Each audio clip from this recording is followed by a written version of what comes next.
And our book, Family of Light, is another one of those allegorical, metaphorical books, speaking in terms of family of light and family of dark.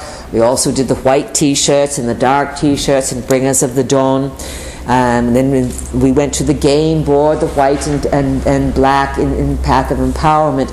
These are all little stories, but they encode very important truths that help you connect with who you are. And if you would just accept who you are and go home today, Elizabeth, and say to yourself, all right, I vow from this day forward that I will only work with me. I will not work against myself. I will work with myself, for myself. I will love myself. Bring it on. Let's have a good time. Enhance my consciousness. I want to move forward now. You will.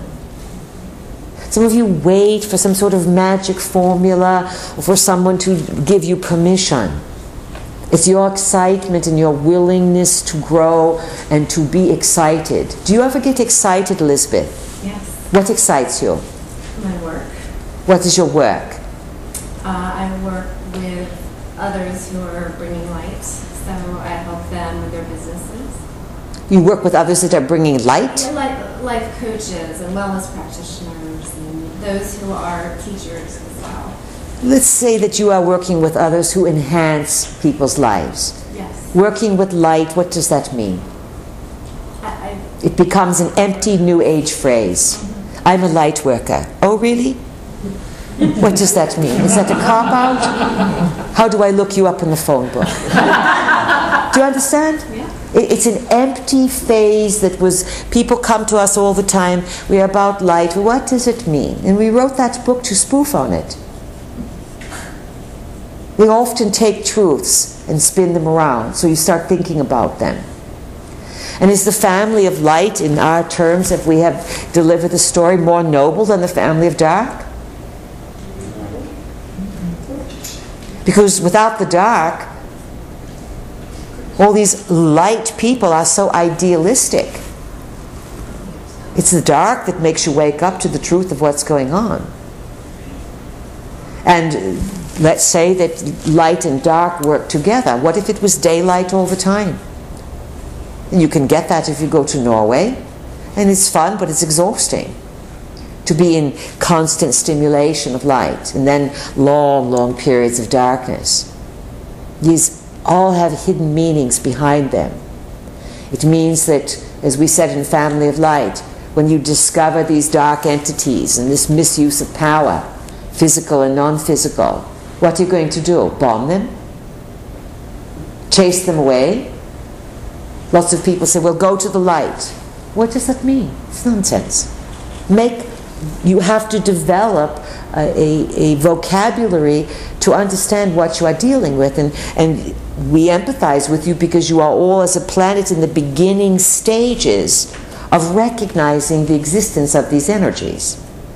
Soon, 5-10 years, it will be absolutely imperative for humanity to be able to see these forces that before you said to us you felt were wrong and did not exist. Correct? Mm-hmm. And you know, seeing can really be believing.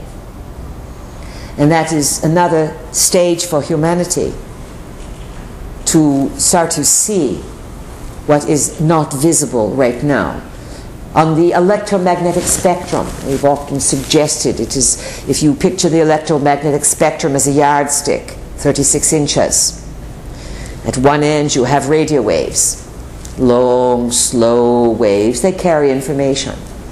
At the other end you have gamma waves, high, intense, densely packed, fast, speedy waves. They also carry information. About 24 inches along the spectrum, at inch 24, about, using this analogy, you have the visible spectrum. Out of 36 inches of the electromagnetic spectrum, in metaphor, the visible spectrum is 1 inch. It is surrounded by infrared and ultraviolet.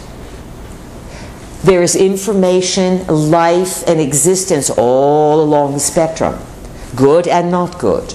yet you can only see a little. And then even with what you see, you deny what you do not want to know exists. So then you shut out. And this is what humanity has done. It's not real, so I'm not going to see it. I don't want to believe it. It can't be right. It's too scary. My body says, no, it's not real. Giants aren't real. They are fairy tales. Reptiles, no, they can't exist. Bad entities, no, they can't. And so you have become more than ignorant, all of you, in that small visible spectrum, because you have not learned to step out of the visible realms. This will be a shock. And yet it is absolutely imperative that if you want to grow up and be part of the cosmic mind, you have to learn to see. And that means recognizing what is all around you that's just not vibrating within the visible spectrum. It is vibrating just outside of it, just outside of your periphery. That's why we said to Marty, people have developed glasses that see in the infrared and ultraviolet, and they can see the heavens are full. You follow this? We want to jump back to something that Marty said there a while back about, or someone else talked about oil, nuclear energy, ETs, etc. You know, just a few days ago it was proposed that one of the solutions to the oil spill was to nuke it. Did anyone catch that? Yeah. What did you think of that? Of course it's crazy. But if there were ET bases down there, do you understand? Do you understand? Mm-hmm. We forgot to add that before, but sometimes we tie things in later. You're all going to be shocked. And Elizabeth, let's say this. We respect you for who you are, but you are in for massive shocks in consciousness. Massive. Because if you are working with people who are helping others to enhance their life, then in order to stay in your position, you have to keep up with what's going on. And if you cannot see, or refuse to see, or don't like what you see, you won't have a job very long. You with us?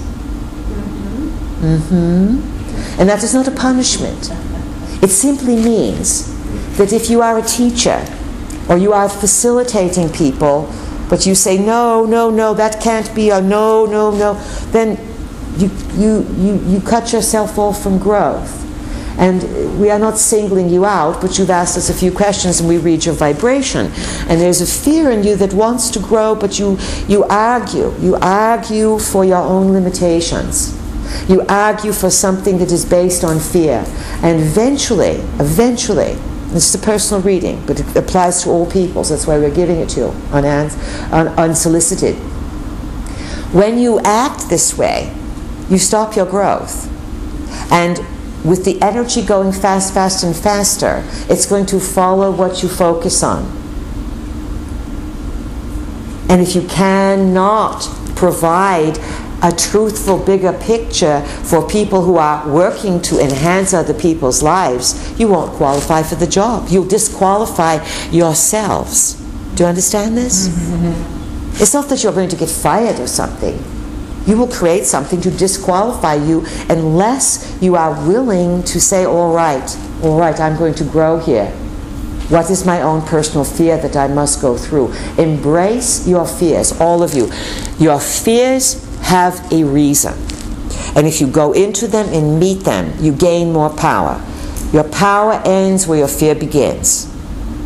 Remember that. Questions? Yes, Lucy. Lucy. Just two quick things. One is, today in the news, Obama announced that he was going to rescind the laws against killing whales. And He's going to rescind the law?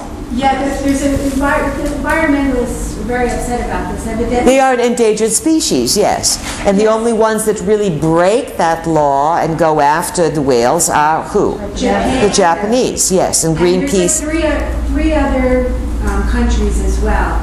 And the reasoning that was said in the news about it was that way that they could have controlled killing. It's never about what they say it is. Because what do the whales do? They make this very, very powerful sound, yes? Yes. And it is the sound, we taught this 20 years ago with the dolphin and whale information. It is the sound that the whales make that is sent into the cosmos. It balances the seas. The whales are the main communicators to all animals within the sea. They are the king of the sea, so to speak. You have the king of the lions, king of beasts, yes?